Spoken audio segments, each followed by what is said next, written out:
All right. Good afternoon, everybody. My name is Angel Rivera, the host of Angel in the Afternoon. Probably should have said that reverse, but whatever. I'm here for episode 25 of Angel in the Afternoon. It is episode 25 already. Jesus Christ, I've been doing this for a while. But hope everyone enjoyed their week. Today's Friday, TGIF. I hope every hope everyone has a great weekend. And what am I doing this weekend? I don't know yet, but we'll see.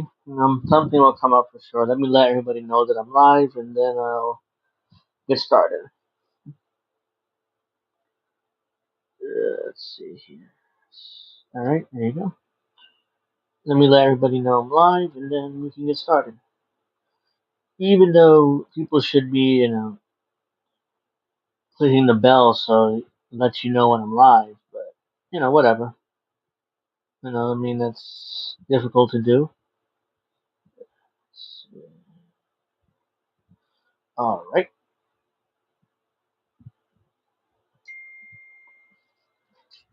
So give everybody a couple minutes to get on, and then I'll get started. I think I it so today's episode will be about just really briefly about the Republican debate that took place a couple days ago, and then we'll be talking about Donald Trump turning himself in last night, excuse me, and we will also be talking about the media's reaction to it. And if we have time, we'll get to other things before we wrap up. I'll probably be with you until 2:30 in the afternoon. Around there, I'll probably be wrapping up. So yeah, so I'm just gonna give a couple more minutes. I'll probably keep monologuing. Excuse me. Make sure my earbud is correctly in there. So I'm probably gonna monologue for a few minutes, and then we'll get started on the actual show. And I need a drink though. Excuse me.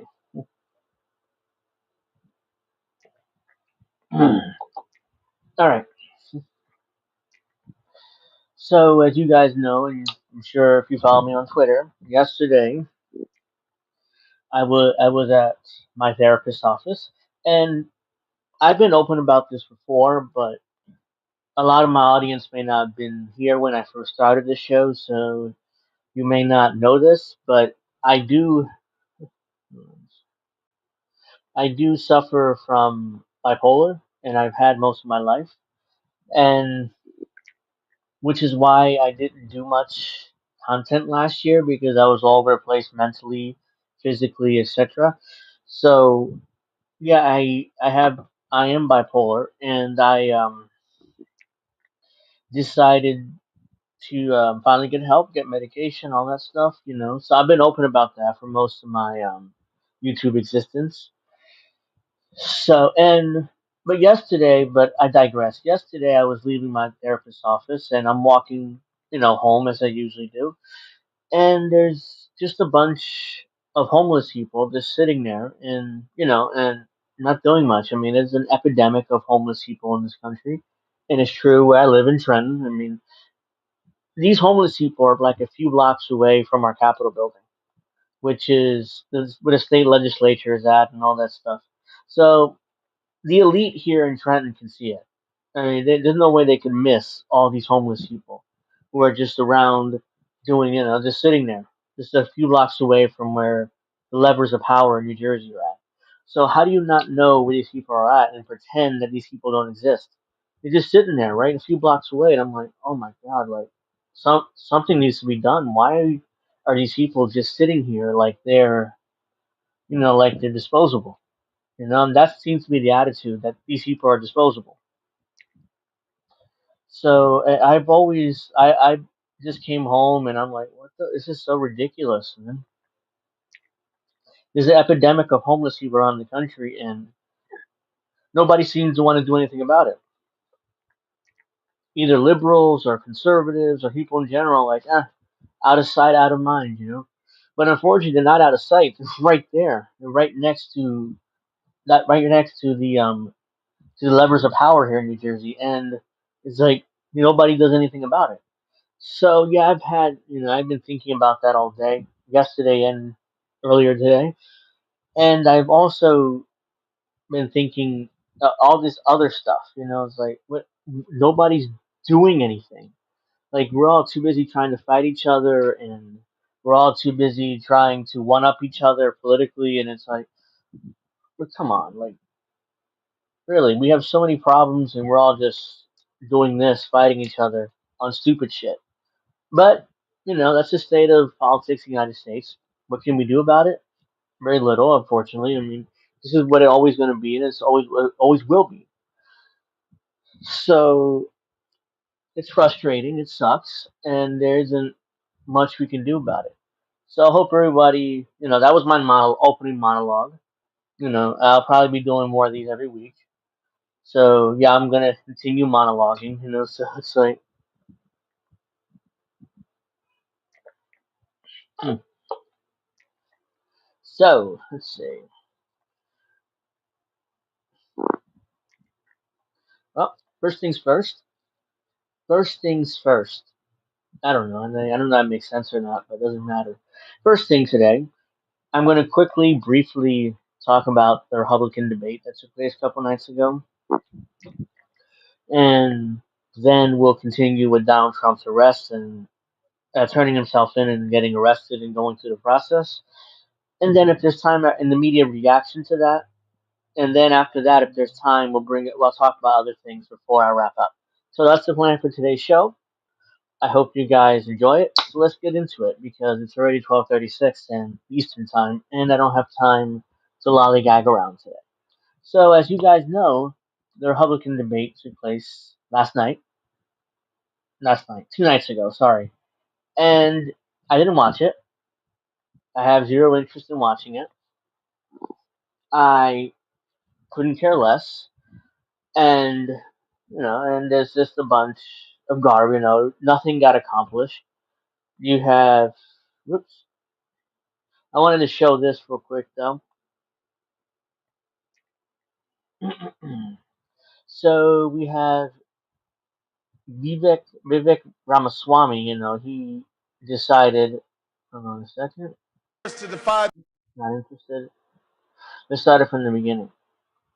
This was a funny moment.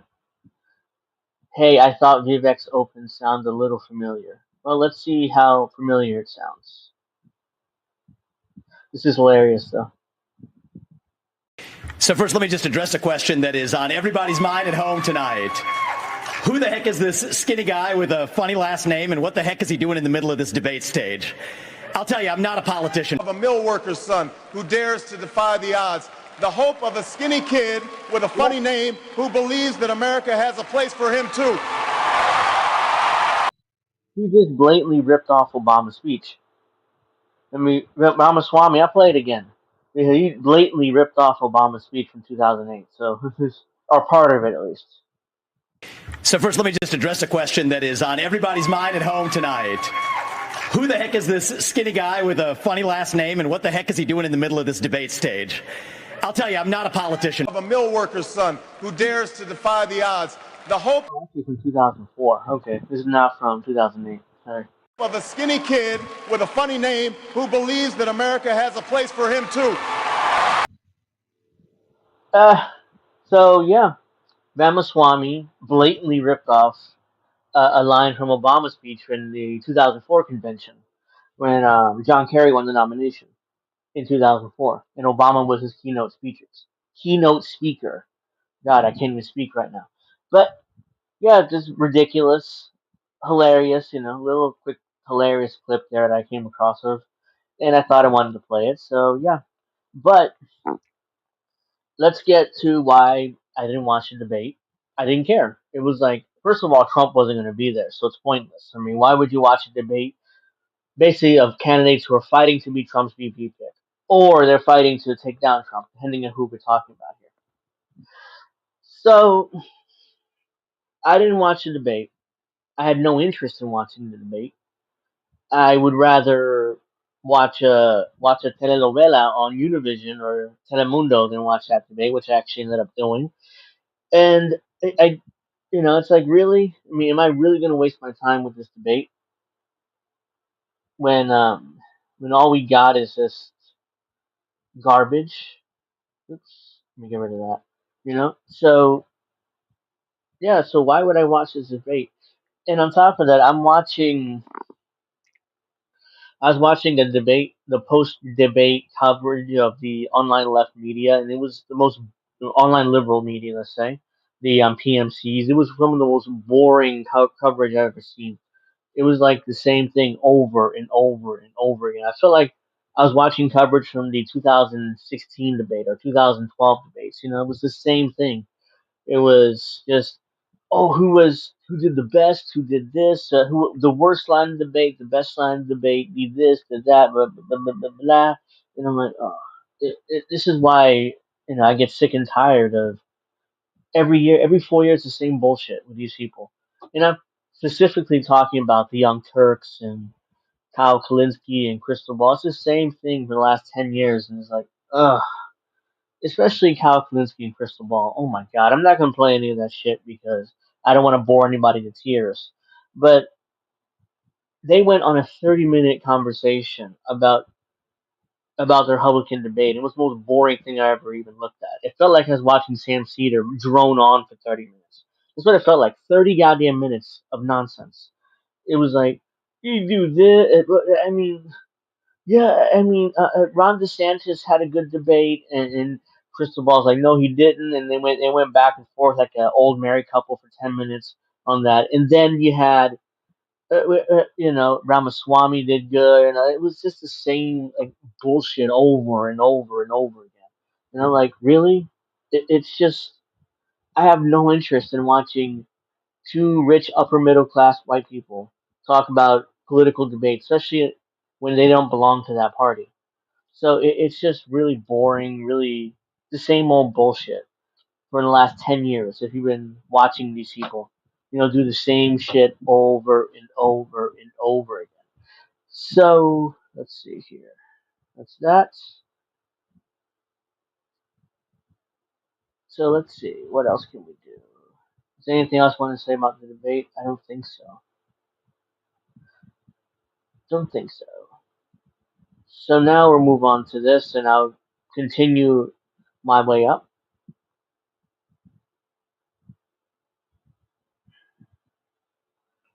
All right, let's do that. All right, so let's talk about this real quick, and then I'll I'll give my opinion on it. Breaking: Fulton County DA Fonnie Willis regularly questioned election results and used her office to push unfounded election conspiracies. On the eve of Trump arrest in Georgia for challenging an election, a deep dive into prosecutors' history of doing the same thing. All right, so let's check this out. This is a Facebook post from Fonnie Willis on November 4th, 2020. Let's see. Let's do that. All right, there we go. Georgia can determine who is our next president. A team of lawyers needs to watch them count every single vote. They can start with Fulton, where we are having water leaks.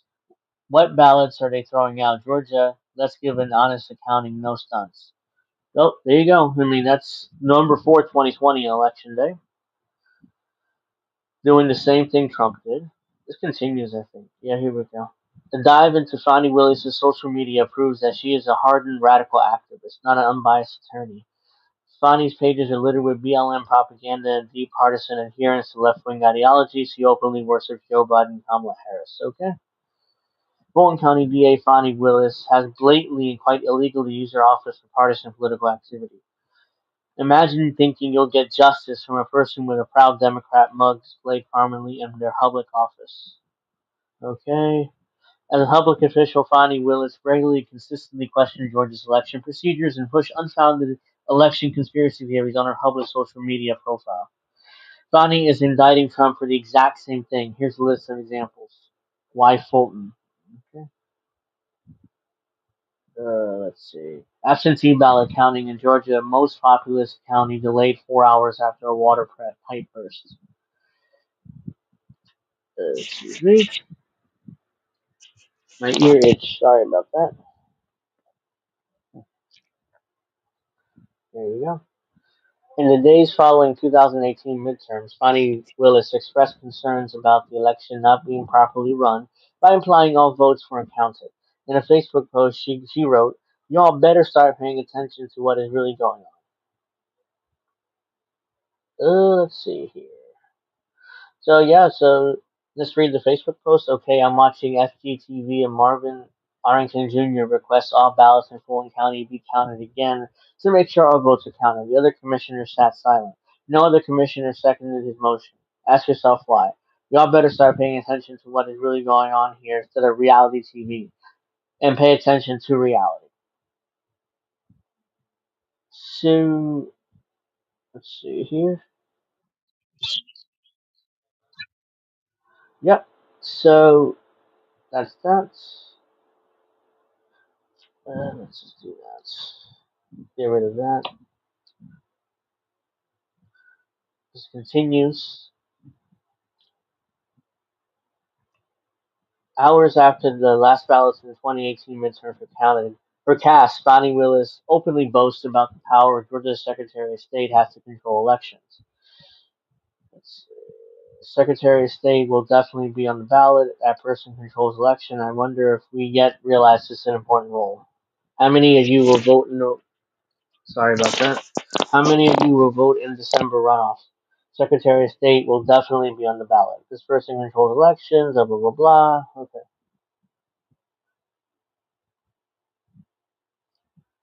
Let's do this. 2 days following the 2020 election, she is now criminally indicting Trump for questioning. For wait, 2 days following the 2020 election, she is now criminally indicting Trump for questioning. Bonnie Willis directly caused the election a mess.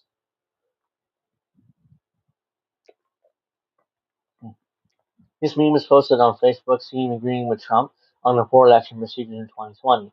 Will she be indicted now? Will she indict herself now? So there it is. That's the meme she posted. In a subsequent Facebook post, Fonnie, let's see, Fonnie Willis agrees with radically motivated commenter that only white folk are voting in the election by expressing skepticism in voting data by replying, "They're at like 116%. I'm so annoyed where we are." Then Willis goes on to brag about the ability to install administration more closely mirrors our values. In another Facebook post sent mere hours after the polls in the 2020 election had closed, Bonnie Willis openly suggested that Fulton County officials are throwing out ballots following mysterious water leaks and directly calls on third parties, to intervene in the ballot counting process. Georgia could determine our next president, and a team of lawyers need to watch. Wait, I read this, didn't I? If Trump can be prosecuted for this social media post, why not Fonnie? Let's see. On or about the third day of November 2020, Donald John Trump caused blah blah blah. I read this before. They said Georgia's hearings are now on One American News Network. Amazing. This was an overt act for the conspiracy. At the time these posts, Fonnie Willis was neither running or serving an elected political office. Fonnie questioned elections for her own political gain as a hardened Democrat activist. Now she's trying to imprison GOP frontrunner for doing the same. Wow. So at the time when she sent out these posts, if I'm reading this correctly, Fonnie Willis was a judge of Fulton County, Georgia Municipal Court. So she was in office 2019, 2020. She didn't take office as district attorney in Fulton County until January 1st, 2021. So at the time, she was a judge. So this is probably even worse. All these tweets. These are pictures of her. Don't care. All right. Well, you get the point. I mean, there's a bunch of questionable stuff for Fonnie Willis,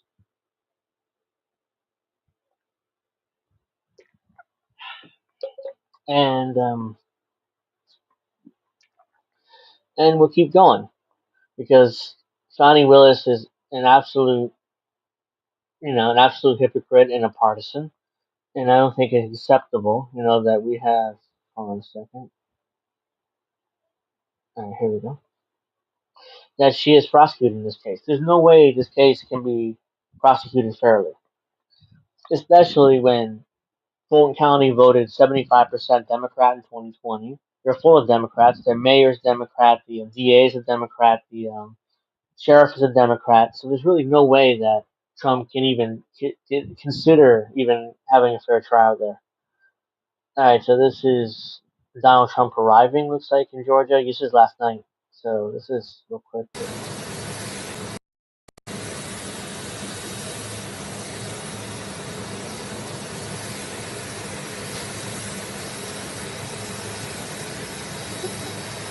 You see, he doesn't mind this. I mean, this is another point I want to make a little bit later. Like it's like this is exactly the attention he wants, and somehow these people are acting like like they are getting him and they're holding him accountable for his quote unquote crimes. But this is exactly what he wants.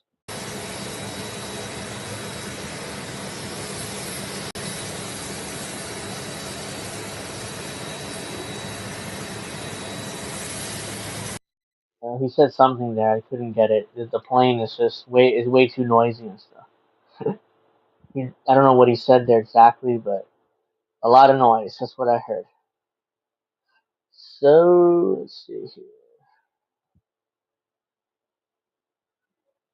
This is after his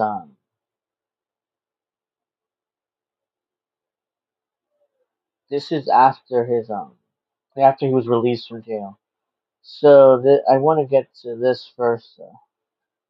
Donald Trump is back on Twitter, as you can see here, and he posted his mugshot. So it says mugshot, August 24th, 2023, election interference, never surrender, and his website, donaldjtrump.com. So yeah, this makes no sense. Look, like I want to make this point, and then we'll move on to some of the media's reaction to this. The bottom line is this: this is exactly what Donald Trump wanted. I mean, there's people who act like a lot of liberal partisan Democrats act like, oh, we're holding him account, guys. We're holding him accountable for all his crimes and we're holding him accountable. We've indicted him. We've arrested him. We're holding him accountable. No, you're not. Here's the reason why. One, it's just an indictment. It's not a big deal. Everybody can get indicted at any moment. Two, they're they're they're doing the exact opposite of what they think. They think that they're holding him to account, but really they're ultimately martyring this guy because his supporters are going to straight up been defending him this entire time, and they will continue to defend him. And they now, since he's been arrested and indicted, and his mugshot is out there, they will continue to defend him, and they will become even more passionate for Donald Trump. So this will be this is the opposite of what they're intending. The opposite will happen. He'll get more support. He'll get more support. He'll get more passionate people fighting for him because ultimately they think the government is what's what I'm looking for. Excuse me. Is they're persecuting Donald Trump. That's what they think. So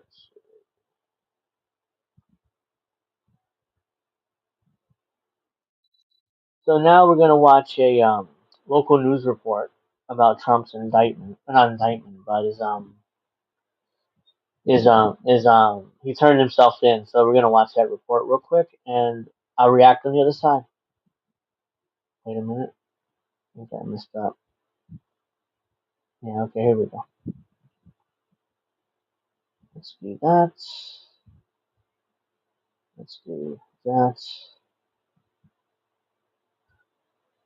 Alright, excuse the technical difficulties, but it should be fine now. Have been showing up outside the main So entrance. this is a local news report about Donald Trump supporters hanging around in front of Fulton County Jail. So we'll watch this and then I'll react on the other side. Of the Fulton County Jail today. Channel 2's Tom Jones is live in Northwest Atlanta.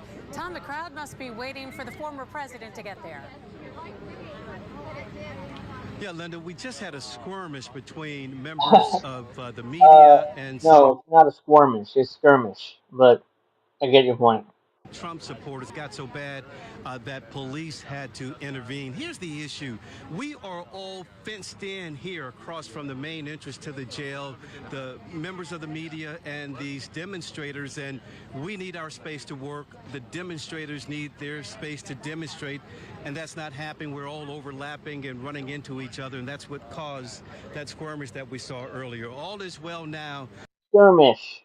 Skirmish, not squirmish. But come on, man. Some of Big these news reporter. demonstrators have been here since around 9 this morning. They are eagerly awaiting the arrival of former President Donald J. Trump. Demonstrators who gathered outside the Fulton County Jail came with Demonstrators who gathered outside of the Fulton County Jail. What is that? He sounds like a god. Like he sounds like a like signs, hats, clothing, and flags like that the cadence of a local news reporter. You can tell it's a local news reporter. expressed how they feel about former President Donald Trump facing charges here. Eddie Hamilton called it a witch hunt. I made these up to give out. I do that. I just handed out about 50 Trump 2024 signs. But those who oppose Mr. Trump say they came out to show the former president did the crime and has to do the time like anyone else. They have signs that say Trump loves you and Trump loves us. Trump only loves himself. We saw several demonstrations. Well, she isn't wrong there. And she isn't wrong there. I mean, seriously. I mean, Trump only cares about himself, but it doesn't mean that he's not being persecuted. You know, and being prosecuted politically. Demonstrators dressed in costumes. I hitchhiked from Florida because I knew I needed to be here. This man dressed as a That man hitchhiked from Florida to Georgia to Atlanta to be there. This is the thing. They don't understand. Liberal Democrats don't understand how this will backfire on them. It will backfire on them because it'll get people who weren't sure they're going to vote for Trump. Now, for sure, they're going to vote for Trump because Democrats are clearly persecuted Trump. Excuse me. Yep. So let's keep going here a little bit longer. wolf and Big bad wolf blew down houses. Trump tried to blow down democracy. caught everyone's attention. Why was it so important for you to come out here?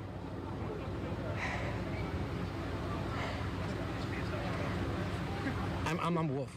There were What? more pro-Trump supporters than those who opposed the former president. We spoke to one man who says he filed a warrant to have DA Fonnie Willis arrested. This is a weaponization of law enforcement, and these are the tactics of a banana republic. Kimberly Wallace says she came out to show her support for the DA. Because really democracy was on the line. And as a Georgia voter, I'm here to support her in what she's doing. And some people were surprised to learn that Mr. Trump won't be coming through the main entrance here on Rice Street. He'll be coming on the other side where inmates come in. But still, they say they wanted to be here to show their support for him. Those who oppose Mr. Trump say they wanted to be here to show him that he is getting what's coming to him. We're live in Northwest Atlanta. Tom Jones, Channel 2 Action News. Tom, before I let you go, a quick question about that confrontation you were describing between some of the people. Was anyone arrested? How did it end?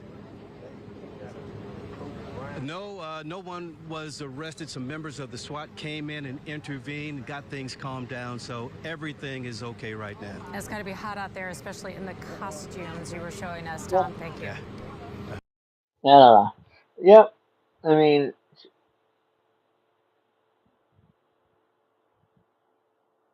what's lower?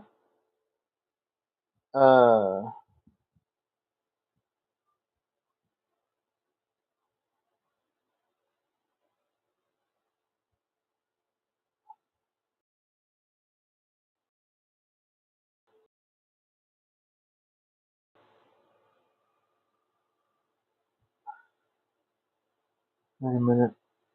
If it's my mic, what's lower, my mic or the audio from the video? Do. Because I did have some difficulties earlier. So hold on a second.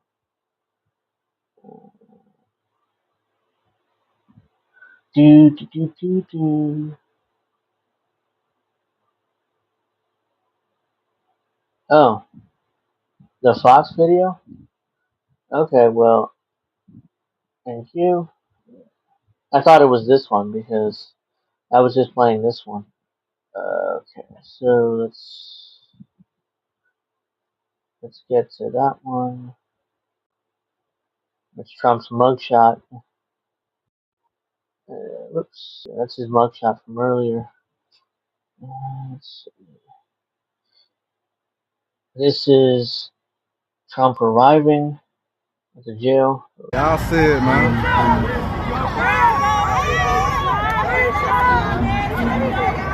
Which one are you in, though?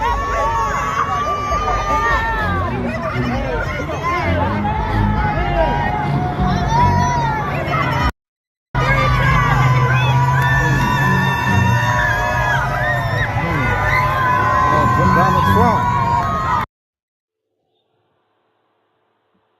Oh, I'm playing this video right now. I mean, that's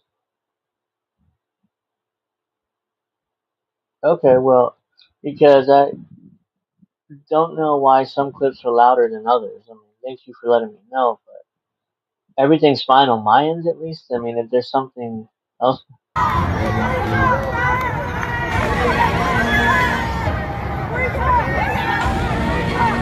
I'm talking about they got everybody.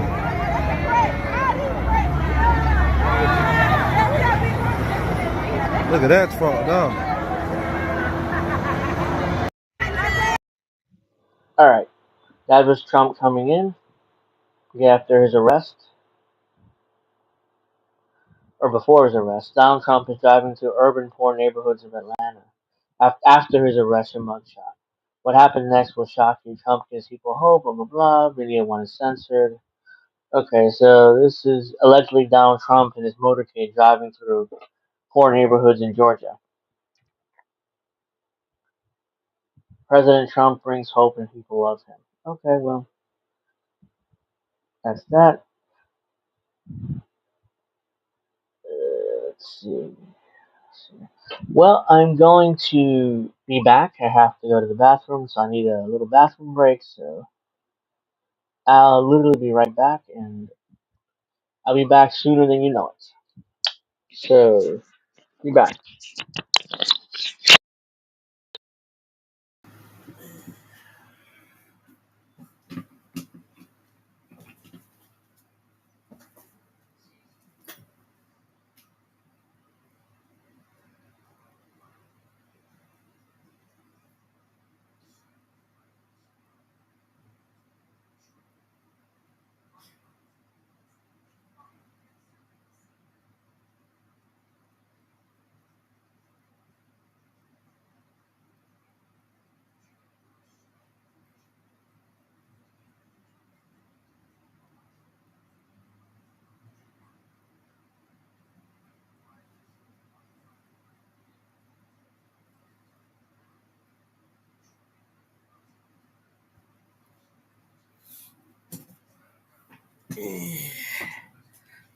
All right.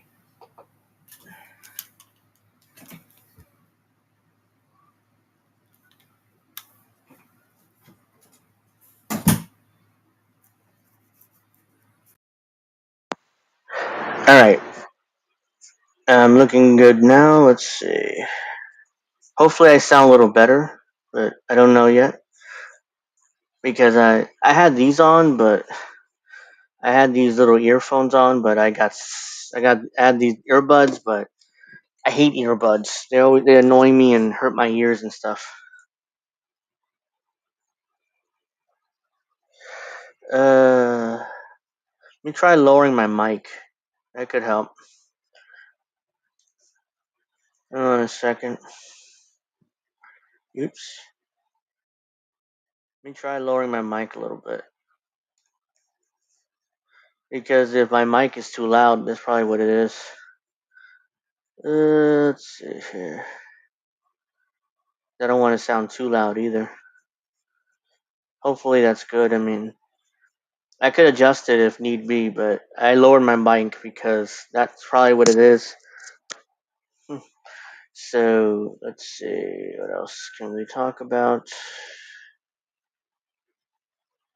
Okay, now I'm gonna get to media reaction. So let's real quick. Whoops. Do that.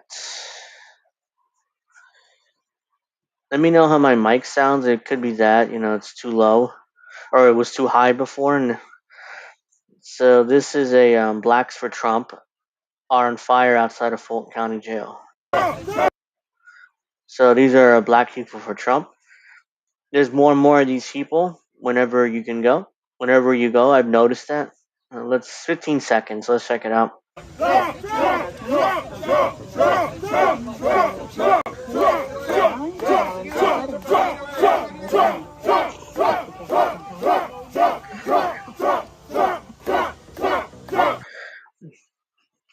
Look, they're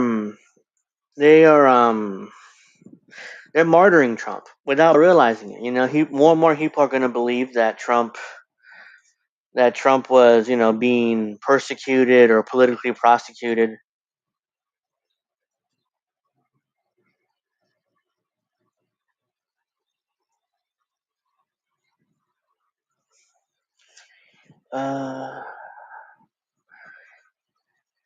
Well, I lowered the volume of my computer because I've seemed to have this problem all day with. I was testing it earlier with my mic being too low or the videos being too low because I test before I go on air. So I just lowered the main volume of my computer. Hopefully that helps too. And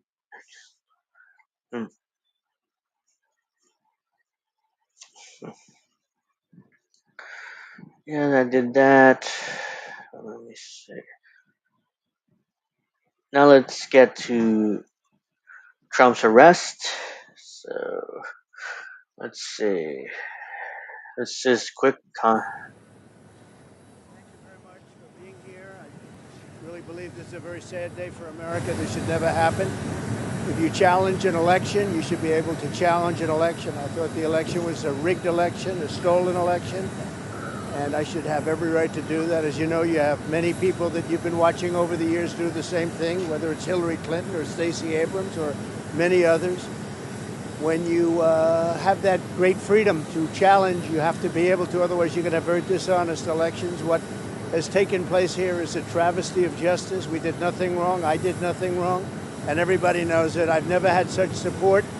And that goes with the other ones, too. What they're doing is election interference. They're trying to interfere with an election. There's never been anything like it in our country before. This is their way of campaigning.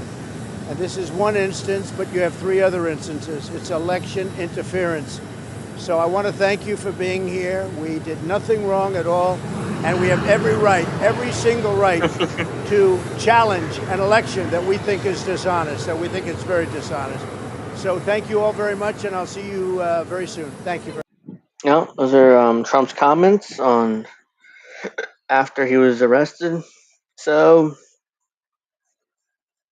now we'll get to media reaction. And yeah, because the clip started off like that because there's no microphone. So it started off really low. I couldn't hear him, and then once the camera microphone kind of caught what he said there, but clearly there was no extra. It was no actual mic there. Like somebody put a mic to his face, which is why it was low at first, and then it was fine afterwards. Hopefully the technical difficulties will end because usually I don't have this problem most weeks. All right, let's see. So let's get to this clip. It's an MSNBC clip reacting to Trump's arrest. It's like Christmas morning for MSNBC panel. So yeah. So we'll watch this and then I'll react. It's like, what, do they actually measure him? Do they put him on a scale? It's not like going to the veterinarian. They do not actually make you stand on the scale. But he's listed as a white male. His hair color is listed as blonde or strawberry. Is that a nice way to say orange? Blonde or strawberry. MSNBC thinks that this is like it's like Christmas for them, as the Post said. It's like Donald Trump. Hey, we finally got him. We got him. We fucking got him, guys. You see, even though it doesn't mean anything, but we got him. We got him. So now they're gonna make fun of Trump's weight. They're gonna make fun of Trump's hair color. They're gonna make fun of the color of his skin, like high school. So let's watch a bunch of high schoolers here make fun of him. Let's watch. Continue. Eye color is listed as blue. His height is listed as 6'3", and his weight is listed 175. 215. 6'3", 215, people pointed out as the exact dimensions of Lamar Jackson, the quarterback for the Baltimore Ravens. I don't know if the control room has a... So Trump is 6'3", 215 pounds, according to his arrest record. Here's the thing. Who cares? Why is this a big deal? I'm 5'10", 195 pounds. Am I overweight? Sure. I mean, I'm pretty overweight as it is right now. I've gained 15, 20 pounds in the last few months, and is that a big deal? Yeah, I'm going to lose the weight, and I'll get back down to 170 or 175, whatever. But they act like, ugh, there's no way he could be 215 pounds, right? He has to be 250, 260 pounds. I don't, based on what? Who knows? But MSNBC, they're basically laughing at the fact that he allegedly weighs 215 because they don't believe it. Oh, and by the way, this is a theme because Cenk Uygur also says that he doesn't believe Trump is 215 pounds. So, I mean, the resemblance is uncanny, and if that's what you're trying to say, I think. I feel like an hour and 20 minutes ago I said the whole. So we got, who is this? Chris Hayes. We got Nicole Wallace. We got Rachel Maddow. We got Joy Reid, and I believe this man on the far left is Lawrence O'Donnell, but I'm not 100% sure. So let's see. We got former Republican communication directors for George Bush. We got Lawrence O'Donnell. We got Joy Reid, Rachel Maddow, Queen Liar, and we got Chris Hayes, who Kyle Kalinske dreams of being. He dreams of being Chris Hayes with a multi-million-dollar salary on MSNBC. Donald John Trump is a very thick guy. Oh, yeah, he's a big guy. I mean, you can tell he has the gut, and don't get me wrong, I have it too. I mean, I have it too, but still, I mean, it's not as big as his. So I'm definitely not claiming to be a skinny guy. I'm not. I mean, I haven't been skinny since high school. But attacking a person's physical appearance is low. Oh, no doubt about it. I mean, but it's like when I attack a political figure or a public figure, I don't go for their weight. Because I have nowhere to near to talk about. As you guys saw, I'm not a small dude. I mean, I'm pretty thick myself, so I can't really run my mouth by anybody else's weight. But let's continue another minute on this. So let me finish this up before I keep running my mouth. The whole thing is a sham. The whole thing up to the weight, and I believe 24 hours ago, Up to the height. when we were together, I said I bet he's not at the debate because he's fasting. Now, even if he fasted, there's no way. And Mark Meadows had to also self-report his height and weight. He clocked in at 240. Honestly. There's no way Trump is 25 pounds lighter than Meadows. Really? They're still talking about Trump's weight. Allegedly, Trump weighs 215. Mark Meadows weighed 245. It's like, okay. Like, why are we discussing this? Why are we high schoolers? Like, we're children here. This is the coverage MSNBC has. Like, they're children. They're teenagers. They're children talking about weight. It's like, oh, there's no way Trump weighs 215 and Mark Meadows weighs 245. It's not, no way. It's like, are we children here? Is this political analysis? Is this serious political analysis, MSNBC? The answer is yes. This is what they think is serious political analysis. He's like doubting Ozempic. Absolutely. But you do something that doesn't become a segment. It's ridiculous. Do we know who entered the hair color? All right, that is Lawrence O'Donnell. Is that Donald Trump? Or is that a legal description of the hair color? I've never seen in a government document, like buying a fishing license or something, you have to there's drop down menus. Yeah, some videos are lower than others. I don't know whether it's my computer or it's the software that I'm using or whatever, but I'm hearing it a little low myself, so. Things to choose between. I've never seen strawberry as an option, but. Yeah, well, that's that. MSNBC running their mouths, So let's go to. Let's see. There's a video that I was looking for. Now I lost it. I had it loaded up. At least I thought it did. Let's see.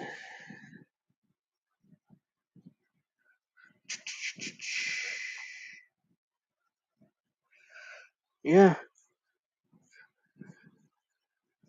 but it's like they are creating this grossness to avoid actual political news, actual news.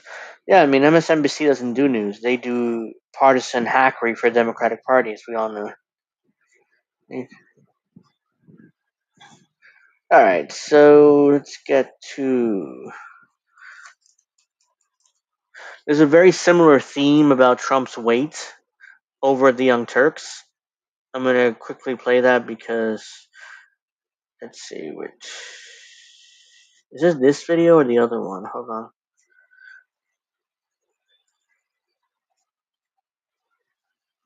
Is it this one? I don't think it's this one. Let me play.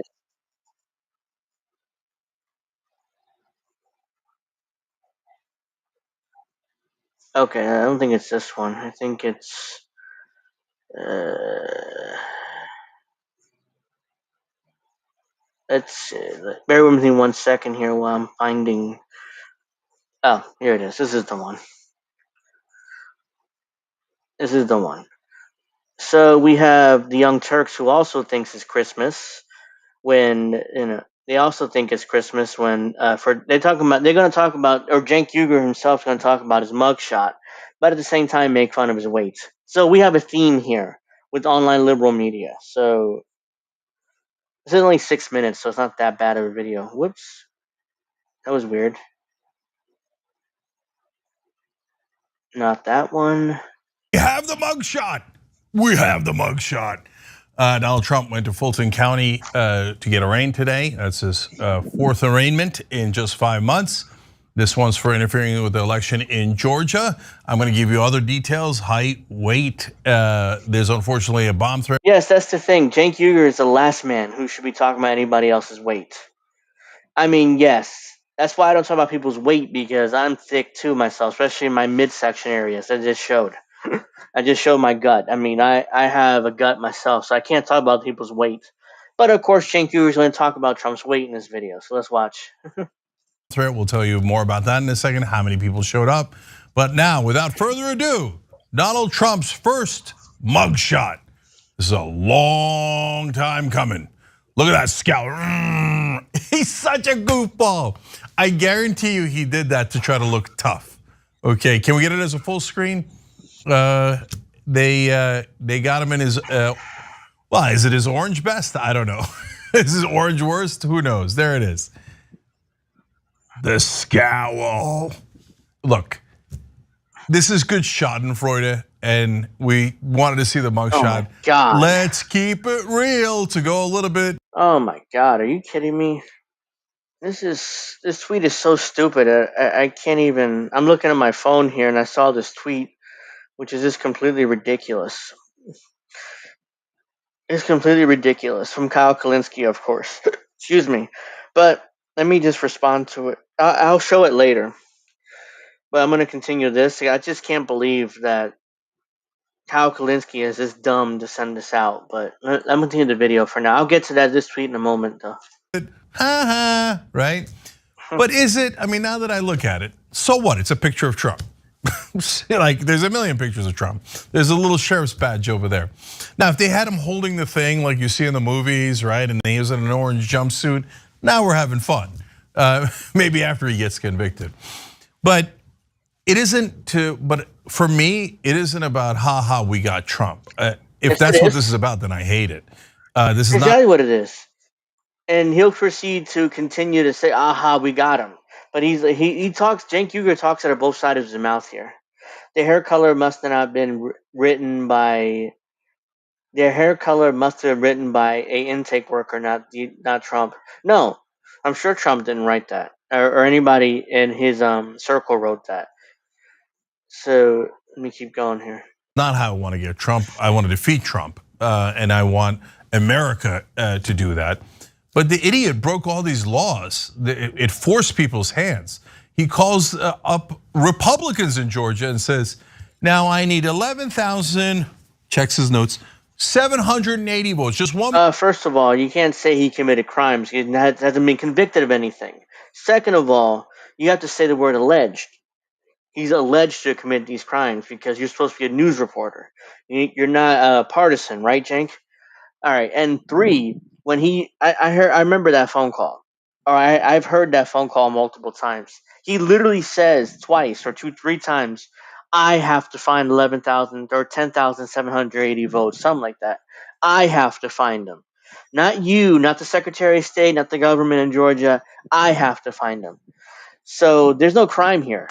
And so that's not evidence. That's like so it's, because if he said you need to find the votes, like the Secretary of State or the Georgia government, that's different. Maybe that can be considered a crime. But just because Trump says I need to find those votes, like we need to do recounts, we need to do this, we need to do that. I need to find these votes. That's not a crime. That's just him saying I need to find these votes. All right, let's keep going. More than I need. Just go find them. That's not what he said. He says, I need to find those votes. He didn't say you need to go find those votes. If he says you need to find these votes, then that might be a crime. Even though that needs to be adjudicated in court and all that stuff. But it's a layup. It's a layup. It's not a layup. There's no case here. If he said, for you MAGA guys out there, if he said, hey, listen, just make sure that you count, you double count, you hand recount, give me 18 different recounts. That's what he was implying. He didn't say it, recount, but that was clearly what he was implying. Because I wanted to be accurate. There would be nothing wrong with that call. But when he calls in and they broke into a voting machine, they came up with allegedly broke into a voting machine, fake electors and had them do forged documents. And he says, "Get me one more vote than I need." Find it any way. He didn't say that at all. He didn't say that at all. Jesus, man. So they were trying to steal this election. He had to be charged, otherwise you set a precedent for it's okay if you lose an election, try to steal it in any way, shape, or form. All right, now. I'll get to, you know what, we'll do the bomb thread, then I'll get to the height and weight because there's controversy around there. First of all, now I'm going to get to the height and weight because there's controversy there. There isn't controversy there. This is Cenk Uygur just making stuff up because it's his projection, because he's big and fat. All of a sudden now he has to project that on Trump. And he doesn't believe he weighs 215 pounds. Just like, the MSNBC crew were kind of laughing about that. Apparently not that many Trump supporters showed up there, but I don't think that's that big a deal. And tons of people like Trump. He's got, in the last poll, 62% of Republican voters are on his side in the primary. He's got a giant lead, like a 46, 44 point lead, at least in the last poll against DeSantis. So the fact that only a couple of people showed up doesn't really matter too much. But unfortunately, somebody called in a bomb threat. Look, a lot of these prosecutors and the people that work in those buildings are concerned. They're worried about their lives because in the past, Trump supporters have sent pipe bombs. They've threatened to kill people. They've showed up near Obama's house. And the list goes on and on and on of threat and violence, and sometimes violence that's executed. By the way, sometimes Trump himself gets death threats too. It's awful no matter where it comes from. Yes, Trump gets death threats, Cenk. Congratulations, you pointed that out. Thank you for pointing out that Trump gets death threats. It's not just liberals that get them.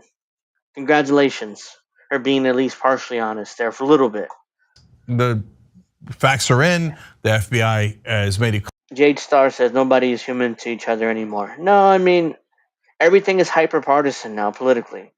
So you can't be a nonpartisan anymore because you get attacked as the left will attack you as pro-Trump, and the right will attack you as being pro-Biden because there's hyper-partisanship now in politics, so it's impossible to be in the middle, these days. Clear, by the way, you knuckleheads, Chris Wray, appointed by Donald Trump, lifelong Republican. The Republican has been, This is where Cenk defends the FBI, but let me go back a second. He defends the FBI by claiming, well, Christopher Wray was appointed by Trump as FBI director. The FBI has always been right-wing. They've always been right-wing in their history, even though they've gone after Trump multiple times and they hate him, but they were right-wing throughout their history. And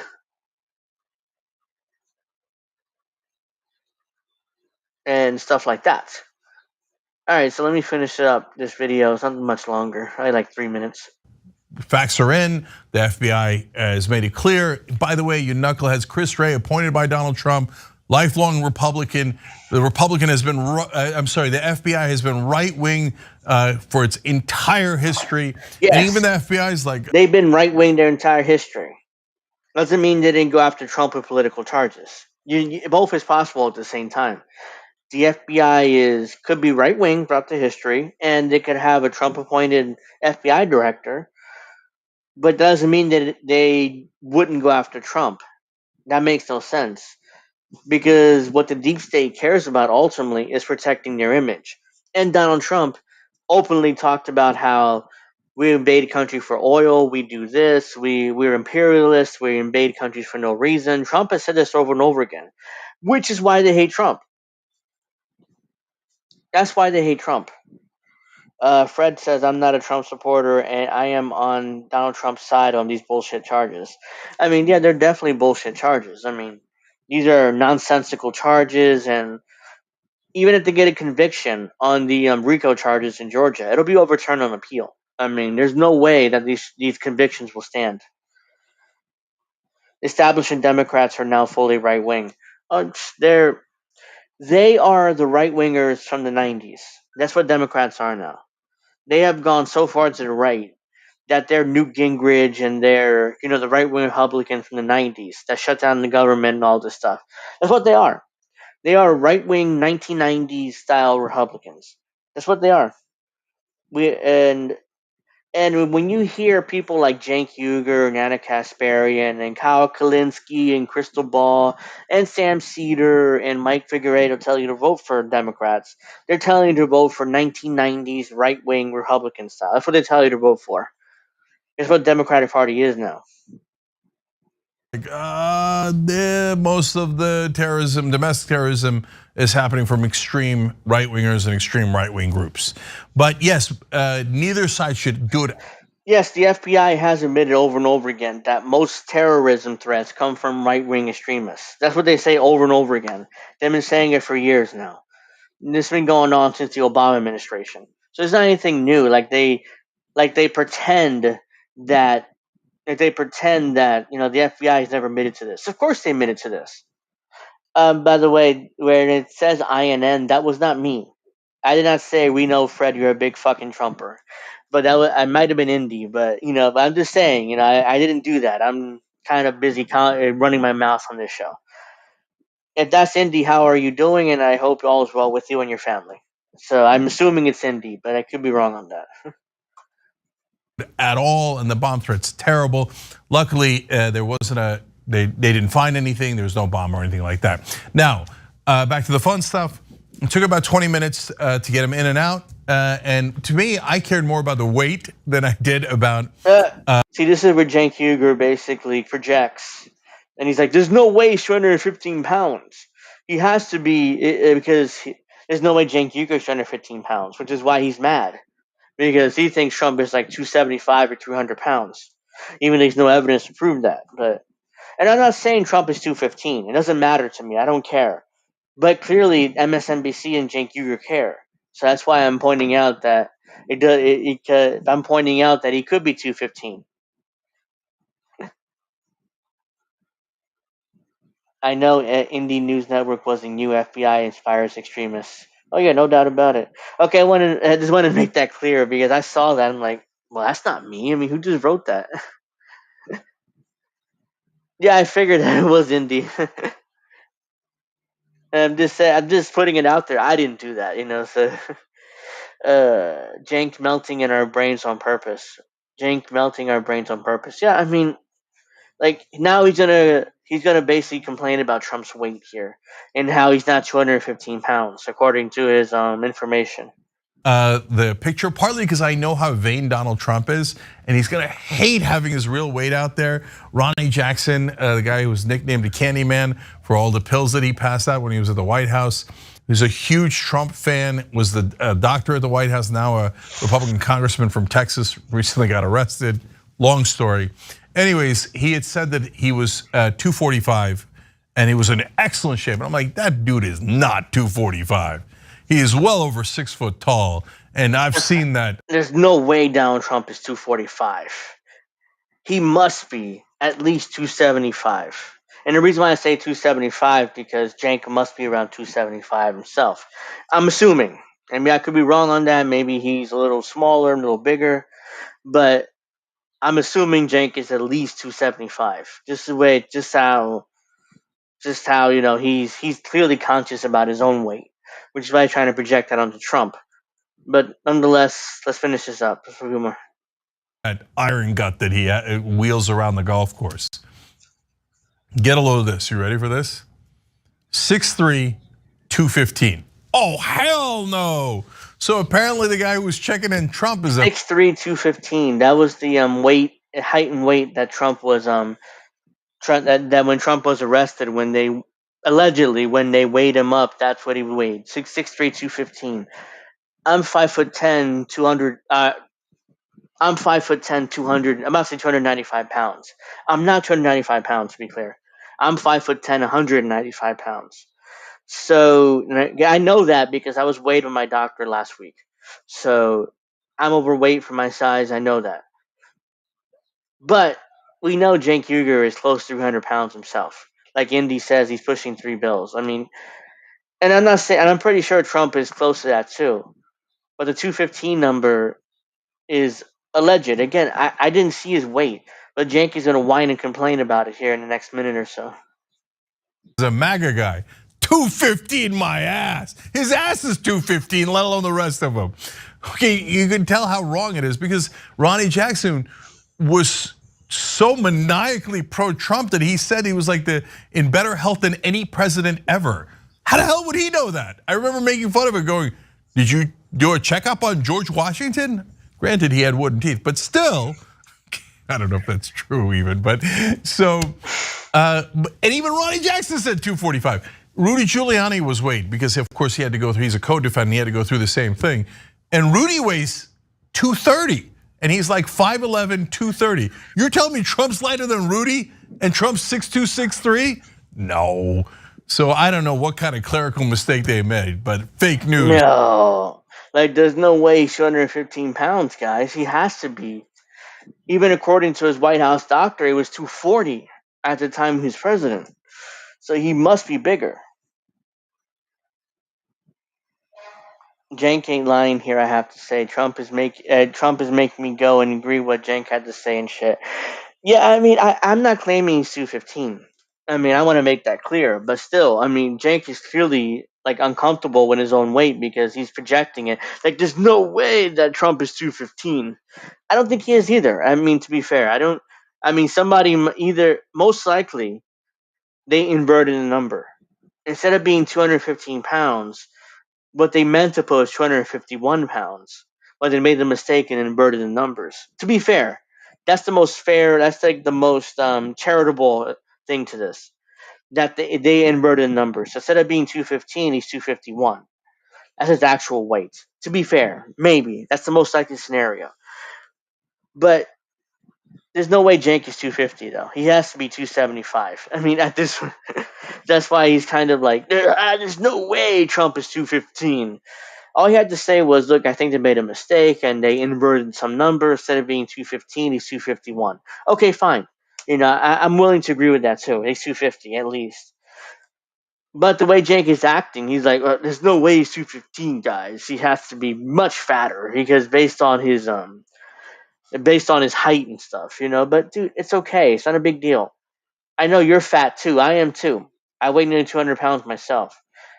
I'm 5'10", but still, I mean, it's not a big deal, you know. I'm fat, you're fat, Trump is fat, we're all fat. We're Americans, you know. There's no way in the world that brother's 215, okay? I already instantly feel bad for calling him brother in any context. All right, so before we leave you, let's show you the mugshot one more time. Donald Trump, the infamous, this is the mugshot that will live in infamy and will be on many shirts and many posters in both directions. You'll probably see this picture for the rest.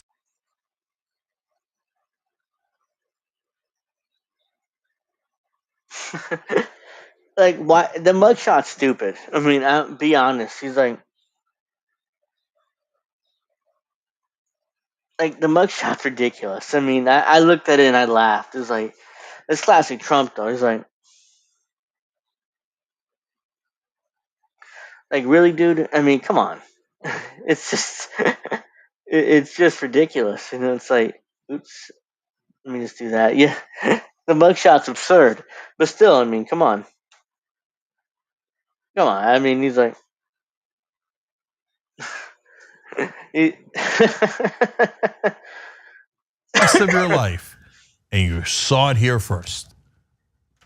Probably. All right, a lot more details about the case on tomorrow's show. You know, every day, 6 to 8 p.m. Eastern.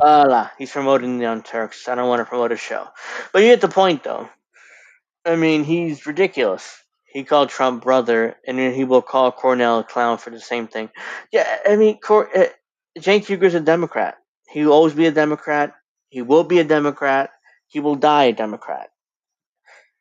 Or he's a grifter, and he'll go to the Republican Party as soon as Trump is gone. Don't be surprised if that's the case. Some people argue Cenk Uygur's a grifter. So, let's see.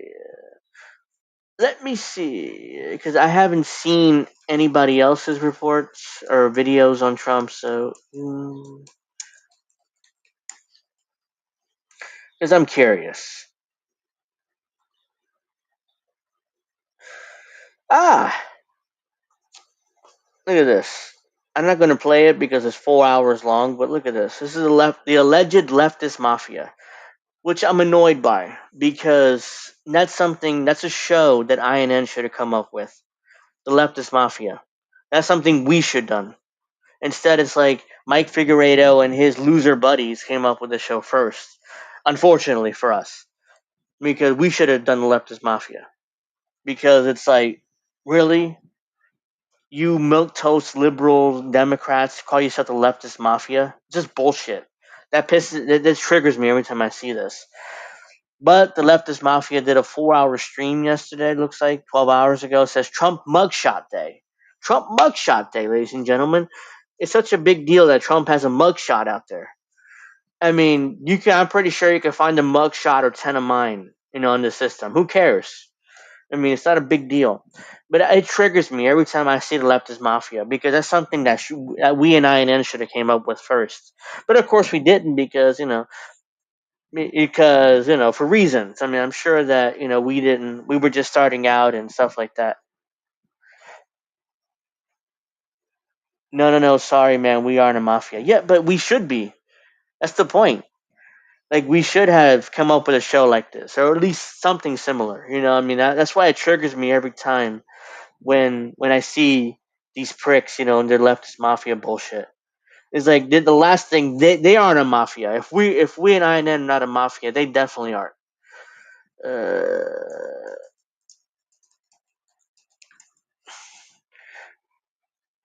if we aren't a mafia, if they definitely aren't a mafia. If we aren't, I mean, at least we like that's the type of name that I would like to have used. Like leftist mafia is like that's perfect. We don't bully people like those clowns. Oh, I can't. Those fuckers are just pathetic. Like to use a name like mafia, like they act like they're like they're tough guys or something.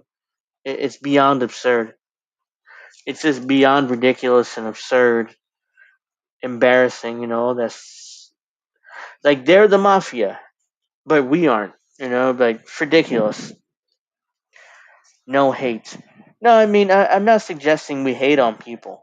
And like we hate every. I'm just saying that's a show that maybe we should have done, but I understand why we wouldn't. But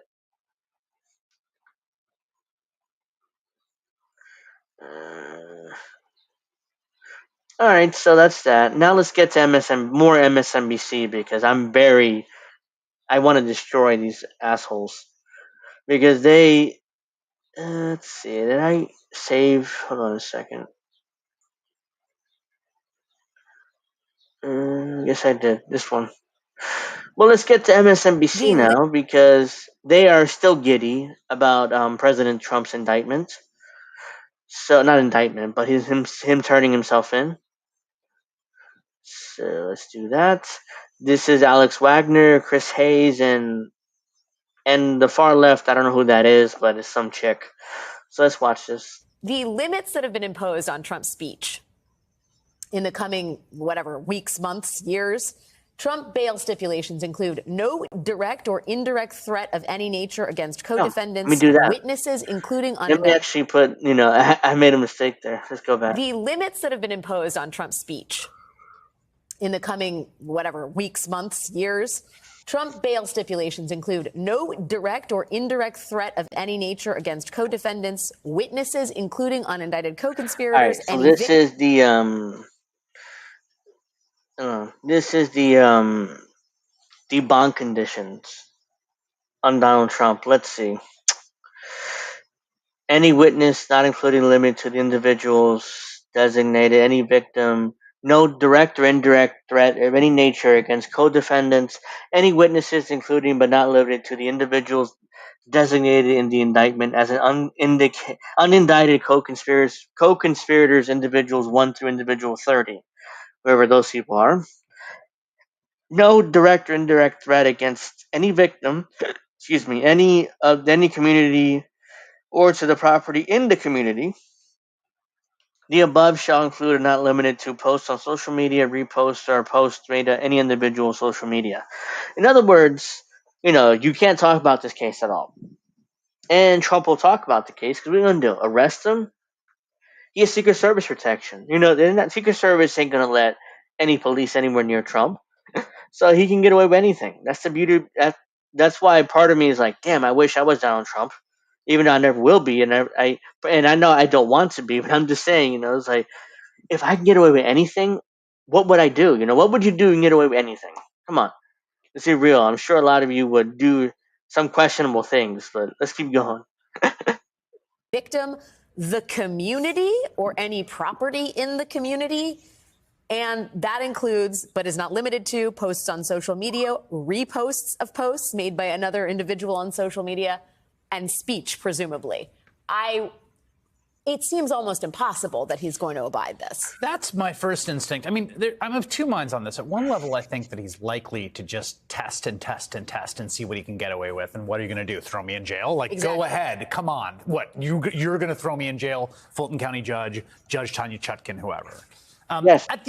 That's what he's doing. It's like, what are you going to do? Throw my ass in jail? Of course not. You're going to do a goddamn thing. I'm going to do whatever I want, and you're going to like it. Oops. But the other mind I have is that, he has throughout his life displayed an uncanny ability of walking up to the line and softly transgressing it in a plausibly deniable way.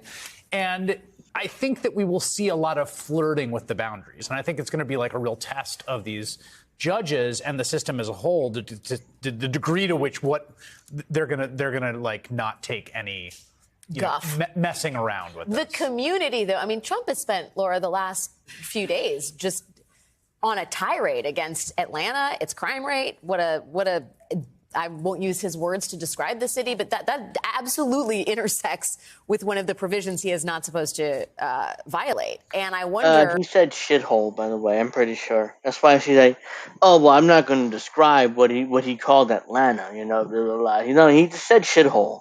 I'm pretty sure. I didn't see it, but I can be almost positive, speculate that he said shithole city. But let's keep going. The judge in this case, I believe his name is Scott McAfee. He's 34 years old. Exactly. Been on the bench for a minute. This is his honor. This is the judge that is handling Trump's case in Georgia. Judge Scott McAfee. He's 34 years old. Jesus Christ, I'm 36. I'm a couple years older than this judge. Graduated from law school in 2013.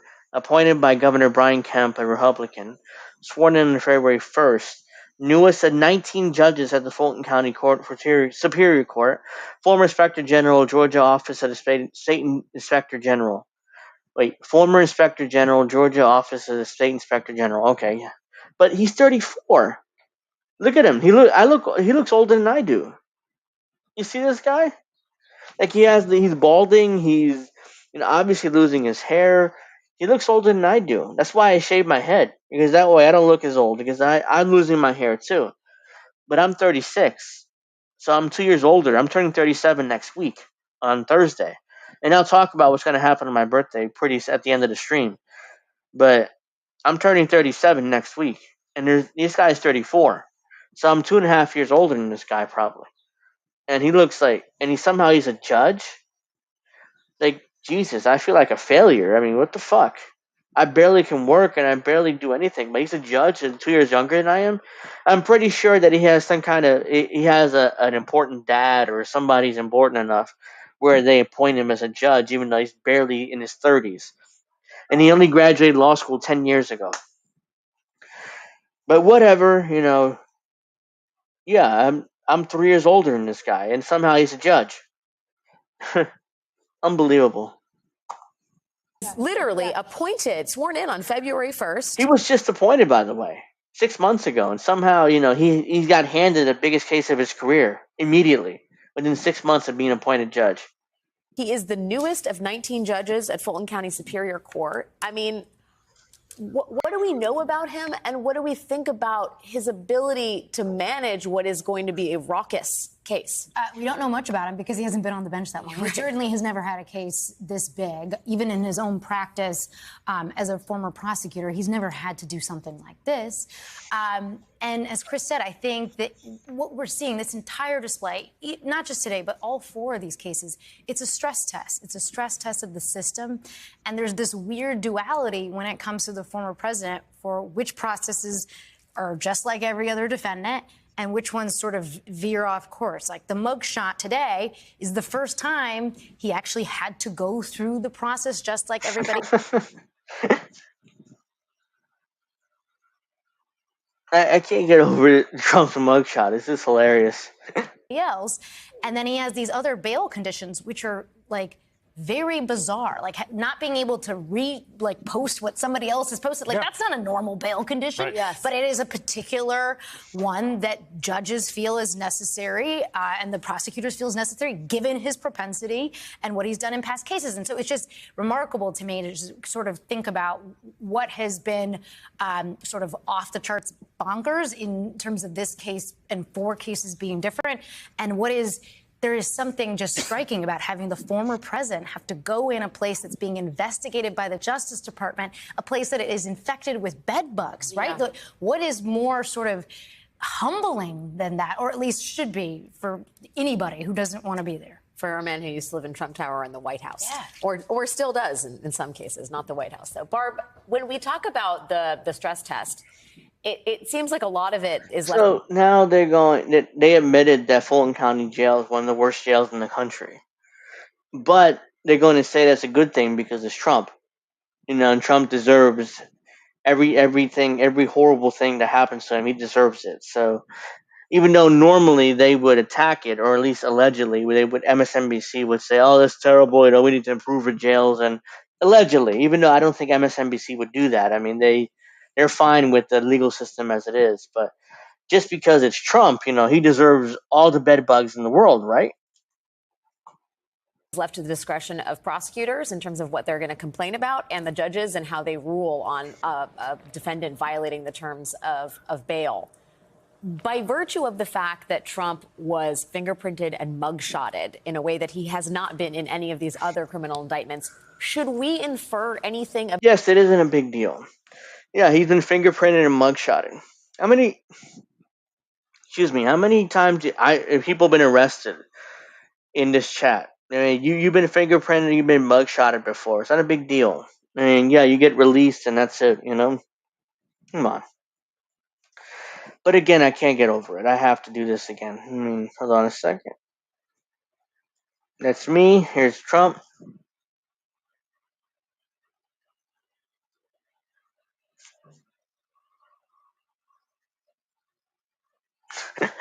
Yeah, I can't get over it. I mean, I have to make fun of it everything because it's so funny.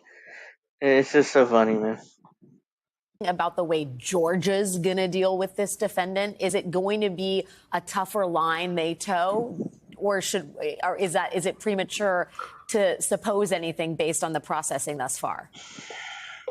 Well, on the one hand, I don't want to make any assumptions just based on one small data point. But, if you are to generalize in big terms, federal court is the very polite, dainty kind of a place. The federal prisons are very clean. They're very tidy. Sometimes they call the prisons club fed because, they're camp settings and very nice. State court is a different story. State court deals with a lot of violent crime, street crime, and treats people like they are criminals in the worst sense of that word. Dehumanizes people, sometimes treats people like animals. Which is true, and that's a problem. But they're not going to say it's a problem because it's Trump. And Trump deserves that, right? Even though he hasn't been convicted of a crime. But yeah, he deserves that because we think at MSNBC that he's guilty. They should not be treated that way. And yet that is sometimes the way the world is seen in the lens of state court because they deal with such difficult circumstances of humanity. And so to that extent, I think it might be a little more of a rough and tumble world in state court. They don't put up with a lot of nonsense in state court. And so I think that there is a possibility that we may see Fani Willis take a tough line and the judge take a tough line. And I'll tell you what. And what are they going to do? Nothing. Dick. Donald Trump's a former president, and on top of that, he's protected by Secret Service. So even if he runs his mouth and technically violates the bail condition, doesn't mean they'll put him in jail. So this is all kind of pointless, thumping your chest, talking about how tough you are. Tell you what, the thing I really surprised me and I appreciated was the strategic decision by Fani Willis to say, I've issued arrest warrants, but I'm going to give you a little courtesy. If you show up within the next 2 weeks, I won't execute them. You can come in and turn yourself in. That was such a smart move. And I'll tell you what, we don't do it in federal court. No, she had no choice. That's why she did that. She had no choice at all. What? She's going to send, Fulton County Sheriff's Office to go arrest Trump in Florida or here in New Jersey? First off, they have no authority in New Jersey or Florida. Second of all, even if they sent, let's say, U.S. Marshals to go get Trump, Secret Service ain't going to let U.S. Marshals anywhere near Trump. Their job is to protect former presidents, including Trump. So they're not going to let him anywhere near Trump, even if it's U.S. Marshals. So she had no choice but to give Trump this courtesy, to turn himself in. And we all know he's going to turn himself in anyways.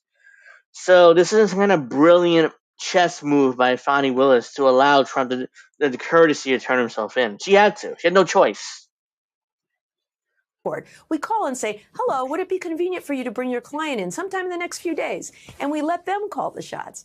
This was a very shrewd move, I think, because she correctly anticipated that either Trump or some of these other defendants. But instead, MSNBC is going to fawn over Fani Willis because she's like the greatest prosecutor of all time.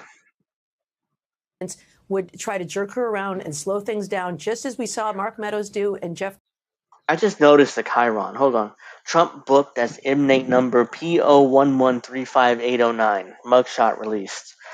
Okay, so they gave him a number. Trust me, I have some. I've been assigned numbers to myself, so it's not. It is like, oh my God, they gave him an inmate number and they put out his mugshot, and isn't Fani Willis and the Fulton County office great, aren't they? Even though it's just standard for everybody, and this is an obvious political prosecution. Jeff Clark do, and the judge there wouldn't have any of it. So it may be that we see this tougher stance in state court than we have seen to date in federal court. Yeah, it's hard to imagine Fani Willis is going to let Trump slide on stuff, but that does beg the question, what's the punishment? What are they going to do? They ain't going to do a goddamn thing. What they're going to do is going to take it because Secret Service ain't going to allow Trump to be arrested until his trial. It's not going to happen. Not going to happen. Not even close to happening. It's never going to happen. So if they have no choice but to take it. Whoops. I didn't mean to do that. And Blaine, so what? All right. So is there anything else? Oh, yeah, this clip. Forgot about it. This is more MSNBC nonsense here. Let me go back to the beginning because I was actually watching this earlier. A lot of people have noted that one of the important things about this. This is before Trump turned himself in. Oh, no, he did turn himself in. This is after. He's leaving here. So let's watch MSNBC continue to fawn over Fonnie Willis, and they'll continue to fawn over Fulton County and talk about how evil and horrible Trump is. So let's check this out.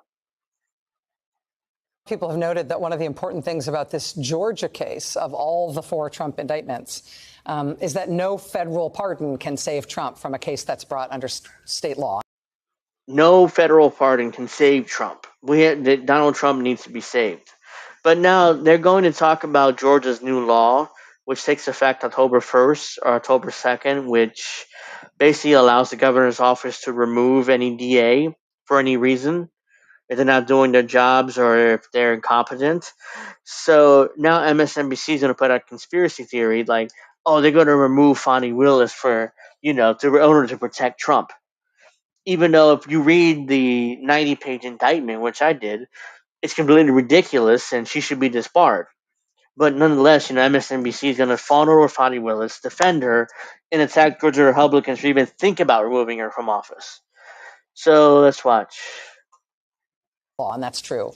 So no President Trump, no any other Republican president can wave a magic pardon wand and make a conviction in this case go away. That's true. Also, he can't be rescued by a Republican governor in Georgia, either Republican Governor Brian Kemp or any other Republican governor that might succeed him. In lots of states, a governor can pardon somebody accused of or convicted of state crimes, but in Georgia, because a previous governor abused that, a governor no longer has that power. So that is one of the notable things about this prosecution as compared to the other 3 that he's facing. A pardon is not going to save Donald Trump in Georgia.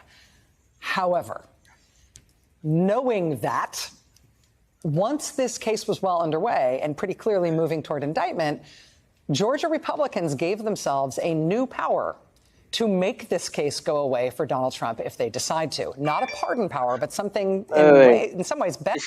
This wasn't about Trump. This wasn't about Trump. They passed this law, I think, months ago, before even Trump was even indicted. So it wasn't like they anticipated Trump's indictment and then passed this law in order to remove DAs. The reason why they did this was because DAs, or Democrat DAs in particular, are refusing to prosecute shoplifting and refusing to prosecute like minor crimes, minor theft crimes that are leading to an epidemic of thievery and robbery in this country. And yes, you can very easily say, well, that's a good thing because for whatever reason you come up with, that's fine, and I'm open to those reasons. But at the same time, this is the reason why this bill was passed, because ultimately they want the governor wants the option to remove these prosecutors and appoint someone new in order to prosecute these crimes. It wasn't about Trump. It wasn't about trying to get Trump off, regardless what MSNBC tells you. Better, a power to remove the prosecutor from her job. This is a new law signed in May by Republican Governor Brian Kemp. They moved up the start date of the law, so it actually goes into effect on October 1st this year. I have to say, with all due respect, all the press about this was totally credulous. Oh, they say this isn't about Fonnie Willis, so it must not be. It isn't at all about Trump. They say it isn't. It's definitely just coincidence. Rachel Maddow is queen liar, by the way. Whenever Rachel Maddow talks, you have to assume she's lying, because she is lying. In this case especially. She lied about Russiagate. She's lying about this. Republicans are giving themselves this particular power right now for the first time in the state's history. Well, now it's coming to pass. Trump is now indicted. Trump is facing trial in Fulton County, Georgia. And now, right on cue, Georgia Republicans have this new power they just gave themselves. And sure enough, a Republican state senator in Georgia has just announced that as soon as this new remove the prosecutor law goes into effect in 5 weeks on October 1st, he is going to start proceedings in the Georgia legislature to use this new law, to use this new power to remove Fonnie Willis from her job.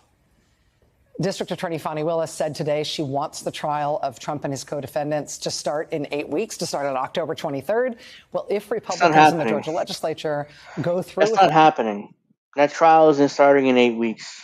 There's zero chance of that happening because the last time Georgia tried a RICO case, it took 8 months just for jury duty, to pick a jury, rather, excuse me. It took 8 months. There's no way you can have a trial start in October. What, they're going to pick a jury in a month? I mean, ridiculous. Like, Fonnie Willis is just posturing here. There's no way she can start a trial in October.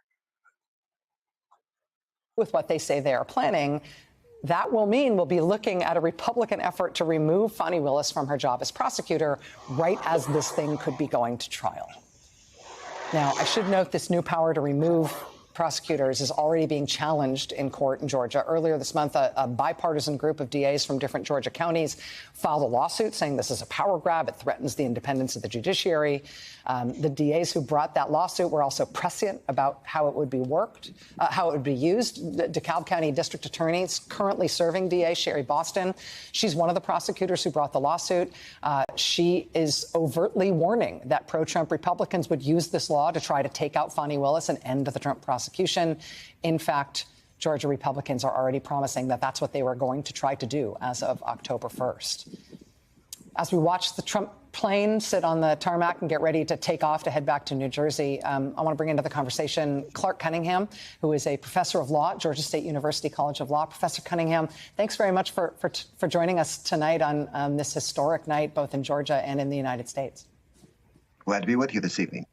Let me ask you about what I just described, my understanding about SB 92, this new law that was signed by Brian Kemp in May.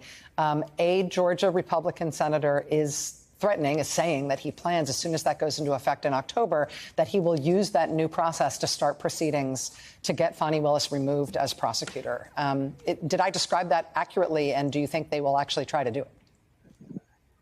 I think that there definitely will be a complaint filed, perhaps more than one, against District Attorney Willis on October 1st or 2nd, which is the date when the new Prosecuting Attorney Qualifications Commission can start accepting complaints.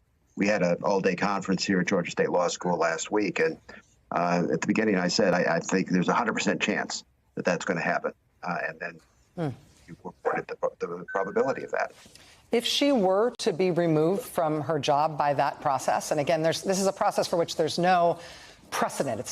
This is a new power they have given themselves. Yes. So it's never been used before. So we can't say, like, this is a process that takes a year, or this is a process that usually looks like this. This would be the first time it's ever been used, particularly if they try right away on the day in which the law is effective to start using it. But from the way Georgia law works, can you just tell us, if they're able to do it, if Georgia Republicans are able to remove Fonnie Willis from her job using this new power, who would replace her? The Governor Kemp, would fill vacancies.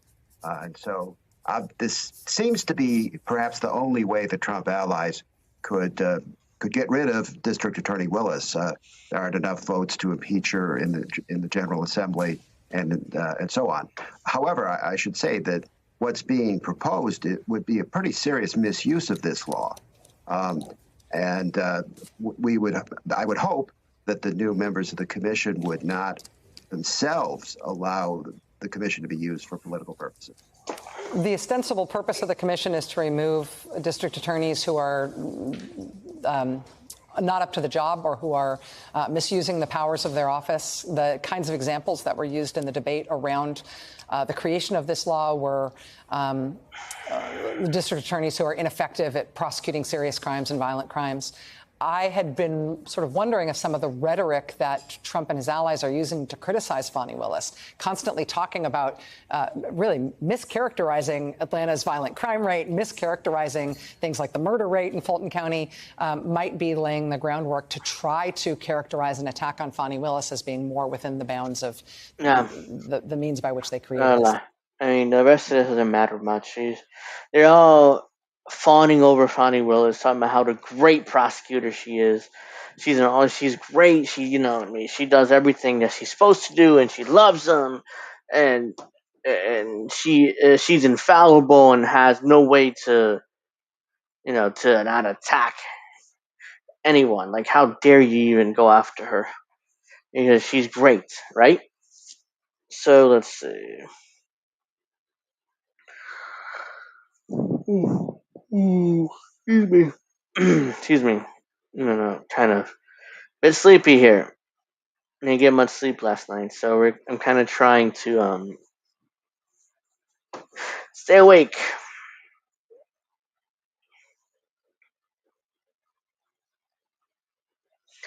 Wow, look at this. I want to show you guys this real quick. Oops. Look who's in the corporate algorithm here. This is all corporate news here. But look at who's here. The Young Turks. There's multiple videos here from TYT in their news section of YouTube. So the Young Turks are on the corporate algorithm. Of course, I mean, no one should be surprised by that. But there's The Hill, there's MSNBC, there's the Young Turks, there's Fox. There's Fox. There's all the corporate media, including the Young Turks. David Pakman's here too.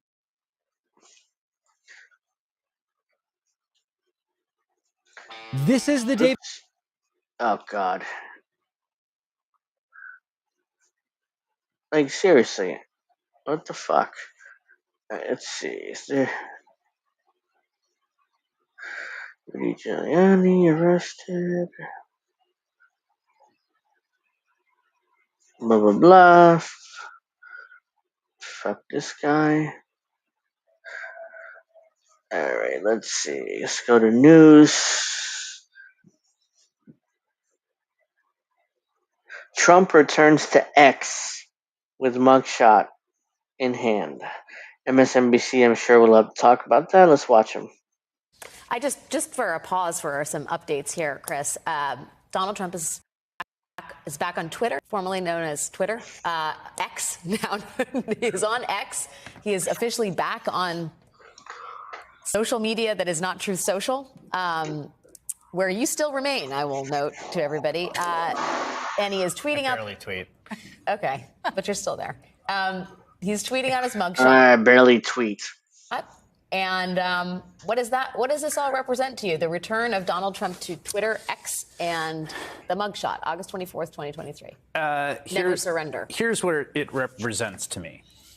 Donald Trump, I think, has a theory about attention, which has borne him in fairly good stead, which is that all attention is good attention, and the more attention you have, the better. It's like wealth. All press is good press. All press is good press, as long as they spell your name. I think that was actually true in 2015, 2016. It clearly was the case that attention helped him in the Republican primary. He now faces another Republican primary. He's applying that same metric here, and I think it's not even that, prefrontal cortex. It's more down the brainstem where he gets this sense. But I think that it's also the case, again, I just got to remind myself, gravity exists. Mm-hmm. He's 30 points underwater. I can't get over that mugshot. That's why I keep doing that, but I just can't get over it. The latest Pennsylvania polling today of his favorables, unfavorables, 30 points underwater.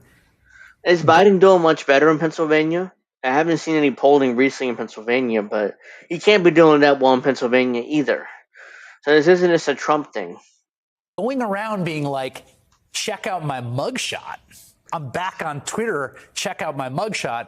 That does work amongst a certain segment, and it may actually give you some marginal advantage in a Republican primary. But which again, it's something to note that yes, absolutely, advantage in the Republican Party. But anyway, I just don't think it's particularly politically potent if he is attempting to win back swing voters that he lost in 2020 when he lost an election by 7 million votes and dozens of electoral votes before he tried to undo the American constitutional republic by any He didn't try to do that. Also, Laura, he didn't do that at all. He didn't try to overturn the election. He didn't try to do a coup. It's just completely ridiculous. This is MSNBC for you guys. Laid out the litany of prohibitions that face Trump. He's talking about election interference on social media. I mean, yes, it's not even been. I mean, it's been an hour? Few minutes. I don't even know. One of the provisions is not doing anything to obstruct the administration of justice. So not just like harassing a witness or talking to a co-defendant about the facts. And a query how broadly the district attorney's office reads that provision and how strongly the judge is going to... I'll be right back. I completely forgot to do something, so excuse me.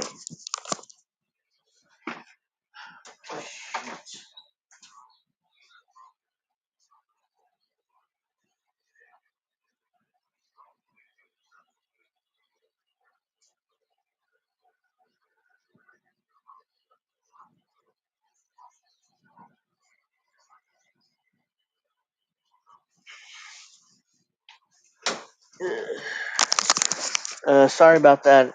Literally forgot to do something. You need to do it right this second. So let's keep going. Going to enforce that provision within the actual bond order. Can I ask a dumb procedural question? So there are no dumb questions. Well, so my understanding, and some people were talking about this when he retruths some Tanya Chutkin, something about Tanya Chutkin, her picture, and that she was, a no good, whatever. Would the prosecutors have to file and initiate a complaint about a violation of the terms of bail? Yeah, it's going to be up to them to decide right. who, it's going to be up to them to decide strategically, I think. Right, yeah. At what point do we push that button? Because he's going to test it, right? He's going to test it. Oh, yes. But if they do it too soon, I think there's a question about a little bit of a strategy. Yeah. Yes, you don't want to keep pressing the button to no avail, right? Yeah. It's a careful dance. All right. Well. Yeah, I mean, they are really, really desperately trying to push Fonnie Willis and fawn over her and talk about how great she is, et cetera, et cetera. So, let's see. We have more of that. Yeah, so the bottom line is the MSNBC is just garbage. I'm not going to keep playing their clips because or else I would lose my mind over it. So, let's see here.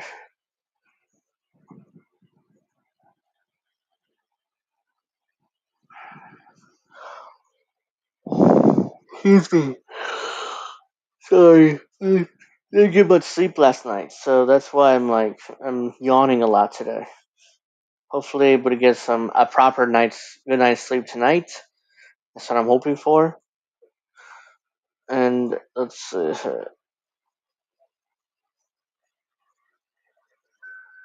Let's see. Whoops. Piss off, please.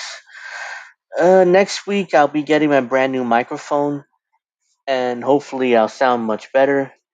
So I'm really excited about getting this microphone, as well as you should expect more standalone content coming out in the coming days after my birthday. I should be getting around my birthday next week, my new microphone. So I'm very excited about that. So you don't have to worry about my shitty mic as you usually, have to worry about. Let's see here. Something else I wanted to talk about. Excuse me. So I'm very excited to be getting that new mic. In fact, I'll show you guys the mic real quick. What I got. Oops. What I decided to get. And I'm also eventually going to get a microphone arm, one of those things, so the microphone will be closer to my head, but for now, or my face. But for now, I'm getting. Let's see. Here we go. No. Shoot. Again, I did it again.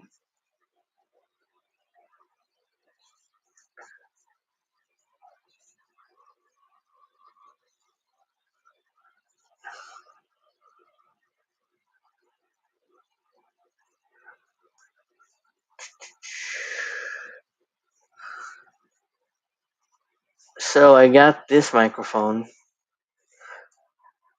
This is what I decided to get because I really needed an actual microphone which I could properly use and not have to worry about, with the shitty sound and the shitty stuff. I'm kind of a perfectionist, so I'm kind of excited to get a real mic. This is normally it's $100, but on Amazon it's $69. So yeah, this is. It also comes with the adapter for the boom arm. The thing that you put right here. And you have the arm. So I'm kind of excited about that. I'll probably debut that next week. It'll probably be in before I stream next week. So very excited about that. And I also want to announce, since I'm here, because I'm probably wrapping up soon anyways, I don't have much else to say. But I'm also going to be streaming next Thursday on my birthday, which is August 31st. I'll probably be starting around 1 o'clock. I'll definitely announce the time closer to my birthday. but I am going to stream my birthday. It'll be Angel in the Afternoon episode 26 birthday bash. Very excited about that to be able to bring that to you guys on my birthday. I'll be talking about random stuff. I'll be talking about other things, stuff that I'm interested in. Maybe we'll have a conversation in chat, all that good stuff. But I also probably or maybe will likely have some guests too, rolling around throughout the day. So I'll probably be streaming for a few hours next week on Thursday, since I don't think there's going to be anything. I don't think there'll be anybody after me, or at least not in the afternoon. So I should have 2 or 3 hours to do this. So I'll definitely announce that. It'll be on Thursday, August 21st. Let me try that again. 31st at 1 o'clock, most likely I'll be starting around that time, 12:30, 1 o'clock. It'll be most likely 1 o'clock, so I'm very excited about that. I'll be debuting my brand new mic, as well as talking about, random stuff I think about for the 3 hours or 2 hours. And I'll also be having on guests, most likely. So it'll be kind of cool to be hanging out with my friends here. So I guess I'll be wrapping up now because there isn't much else I want to talk about today. So I hope you guys enjoyed this episode of Angel in the Afternoon. Whoops. Should probably do that. Here we go. I hope everyone enjoyed this episode, Angel in the Afternoon. I am your host, Angel Rivera. I'll see you guys next Thursday for my birthday. Make sure you guys join me. Make sure you hang out with me on my birthday. It'll most likely be a 1 o'clock start. Hey, Desert, how are you? Yeah, I'm wrapping up now, so yeah, but I appreciate you coming on anyways. Like I said, my birthday is next week, next Thursday, so I'll be streaming next Thursday at a brand new mic, and hopefully I'll sound much better than I do right now. So I hope you guys enjoyed this episode of Angel in the Afternoon. You can check it out, live, not live, but you can check out. It'll be on the INN channel, on my channel, so you can check out the whole stream from beginning to end.